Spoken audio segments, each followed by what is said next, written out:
Assalamualaikum warahmatullahi wabarakatuh. Nama saya Nurul Aini Aulia dari kelas 12 IPS 1. Di sini saya akan menjelaskan tentang pengertian teks cerita sejarah. Teks cerita sejarah adalah naskah atau narasi rekaan yang mengandung unsur-unsur fakta, misalnya tokoh, nama tempat, dan peristiwa. Namun, pada teks cerita sejarah, terdapat pula cerita yang sifatnya rekaan, misalnya mitos asal-usul negeri, mitos asal-usul negara, dan mitos alegori. Jenis teks sejarah.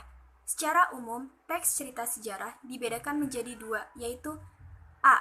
Teks cerita sejarah berdasarkan fakta. Teks cerita sejarah berdasarkan fakta disusun berdasarkan fakta sejarah. Tokoh dalam teks cerita sejarah ini benar-benar ada, begitupun latar dan kronologis yang diceritakan. B. Teks cerita sejarah fiksi. Teks cerita sejarah fiksi merupakan cerita fiksi yang mengambil latar belakang cerita masa lalu. Tokohnya bersifat fiktif, namun latar dan waktu yang diceritakan bersifat nyata. Peristiwa ini disampaikan melalui cerita fiksi dengan tokoh dan cerita yang imajinatif.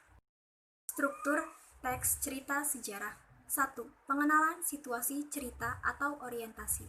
Pada bagian ini, pengarang memperkenalkan setting cerita baik waktu, tempat, peristiwa maupun suasananya. Sementara itu, orientasi juga dapat disajikan dengan mengenalkan para tokoh, menata adegan dan hubungan antar tokoh. 2. Pengungkapan peristiwa. Pada bagian ini disajikan peristiwa awal yang menimbulkan masalah, pertentangan, maupun kesukaran-kesukaran bagi para tokohnya. 3. Menuju konflik. Terjadi peningkatan perhatian bisa berupa kegembiraan, kehebohan, ataupun keterlibatan situasi yang menyebabkan bertambahnya kesukaran tokoh.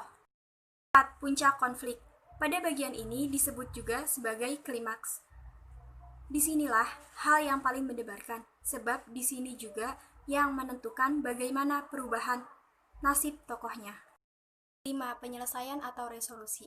Pada bagian ini berisi tentang penjelasan atau penilaian tentang sikap atau nasib tokoh yang dialami pada peristiwa puncak pada bagian sebelumnya. 6. Koda.